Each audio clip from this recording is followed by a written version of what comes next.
एक बार रामचरितमानस में राघव सरकार ने एक प्रश्न किया कि हे भारतवासियों, यदि आपके समक्ष कभी ऐसी स्थिति आए जब आपको राष्ट्र और धर्म में से किसी एक का चुनाव करना पड़े, तब आप क्या करोगे? अच्छा, आप क्या करेंगे? एक तरफ आपका राष्ट्र है और एक तरफ आपका धर्म है, और दोनों में से किसी एक को चुनना है, तो आप किसका चुनाव करेंगे? बताइए। धर्म का चुनाव करेंगे। जब राष्ट्र नहीं रहेगा तो धर्म कैसे बचेगा? भगवान ने कहा कि एक तरफ राष्ट्र है, दूसरी तरफ धर्म है, तो आप अपने राष्ट्र का चुनाव करिए। राष्ट्र है तभी धर्म है, राष्ट्र नहीं है तो हमारा धर्म बचेगा क्या? इसलिए राष्ट्र हमारा सर्वोपरि है। एक बात बताओ,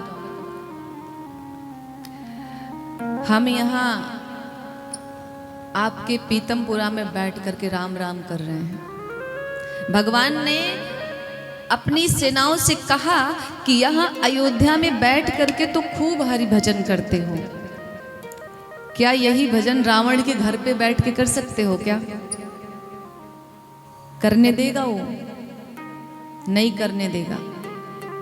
और उसने तो प्रण लिया था कि कहीं यज्ञ, अनुष्ठान, पूजा, ऐसे सत्कर्म जहाँ हो, वहाँ पे वो अपनी लंबी चौड़ी सेना भेजता था कि जाओ विध्वंस कर दो, एक भी धर्म कार्य संपन्न नहीं होना चाहिए, मैं ही भगवान हूँ। तो हमारा राष्ट्र हमारे लिए हमारे प्राणों से भी अधिक प्रिय है।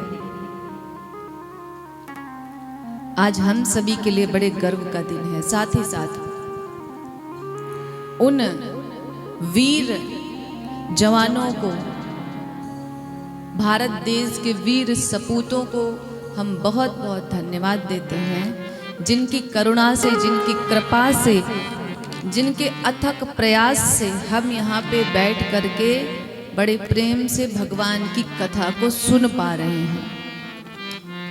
आप जरा विचार करो, हम यहाँ बैठ के कथा सुन रहे हैं, कितना सौभाग्य है। और इसी भारत माता के ना जाने कितने पुत्र, ना जाने कितने वीर सपूत बॉर्डर पे प्रहरी बन के खड़े हैं हमारी रक्षा के लिए। वो वहाँ खड़े हैं ना, तब हम यहाँ संतोष से बैठ पा रहे हैं, हम सो पा रहे हैं।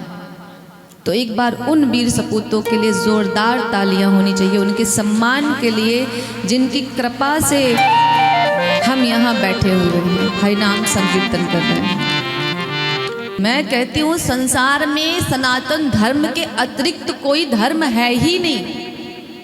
संप्रदाय हो सकता है, लेकिन धर्म तो एक ही ईश्वर ने बनाया, और वो है सनातन धर्म। और हम सदैव गाते हैं, हिंदू, मुस्लिम, सिख, ईसाई, आपस में हम भाई भाई। लेकिन क्या हम इसका अनुसरण करते हैं? हम इतने नीचे गिर गए कि हमने धर्म को ही बांट दिया। जबरदस्ती शुरू हो गई कि आप यदि मेरे धर्म से नहीं हो तो आपको जीने का कोई अधिकार नहीं। ये मानवता नहीं है। ईश्वर ने कभी किसी में कोई भेद नहीं किया।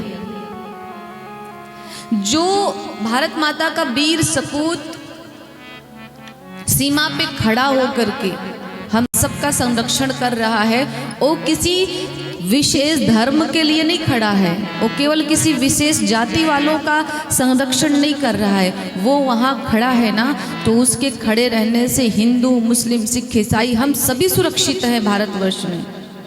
वो किसी एक की सुरक्षा के लिए नहीं खड़ा है। हमारा भारतवर्ष, कहते हैं सोने की चिड़िया कहा गया हमारे भारतवर्ष को, ऐसे थोड़ी ना कहा गया।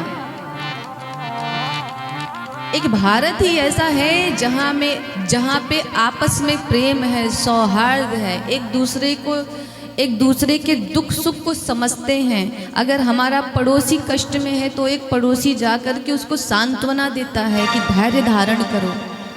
और ये जो सुंदरता है ना, ये जो दिव्यता है, ये जो संस्कृति है, एक किसी और देश में आपको नहीं मिलेगी। आपको बताएं, बाहर देशों में तो लोग एक दूसरे से बात करना भी पसंद नहीं करते, हाल चाल तो पूछना दूर की बात है। वो एक दूसरे से बात नहीं करते क्योंकि उन्हें एक दूसरे से कोई मतलब नहीं है। उनके सारे रिश्ते प्रोफेशनल होते हैं, इमोशनल नहीं।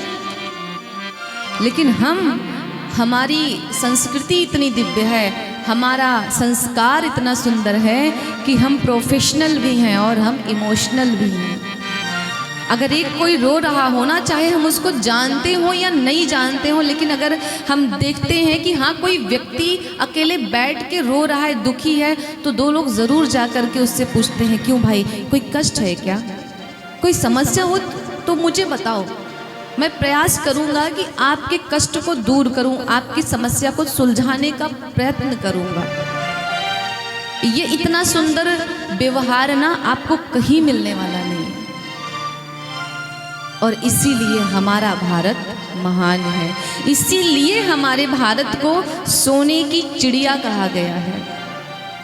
इसीलिए हमारे भारत में राम आए, कृष्ण आए, इसीलिए हमारे भारत में माँ भगवती दुर्गा का प्राकट्य हुआ। और इसीलिए भारत माता की सदैव जय बोला जाता है, क्योंकि ये वही भारत है जहाँ पे स्त्रियों को देवी का स्थान प्राप्त है, जहाँ पे स्त्रियों की पूजा की जाती है। अन्य देशों में नहीं। भाई पाकिस्तान माता कोई कह दे, अमेरिका माता कोई कहेगा? केवल और केवल भारत माता की ही जय बोली जाती है, क्योंकि इस भारत में देवियों को वो स्थान प्राप्त है जो कहीं और नहीं देखा जा सकता। लोग कहते हैं ना पुरुष प्रधान समाज है, बिल्कुल नहीं। सतयुग, द्वापर, त्रेता, आप कहीं से भी देखिए, हमारा भारतवर्ष कभी पुरुष प्रधान समाज रहा ही नहीं। हमेशा से हमने स्त्रियों को सम्मान दिया। आप चाहे वेद उठा के देखिए, जितनी ऋचाएं मिलेंगी उससे हमें ये पता चलता है कि हमारा भारतवर्ष कभी भी पुरुष प्रधान नहीं था।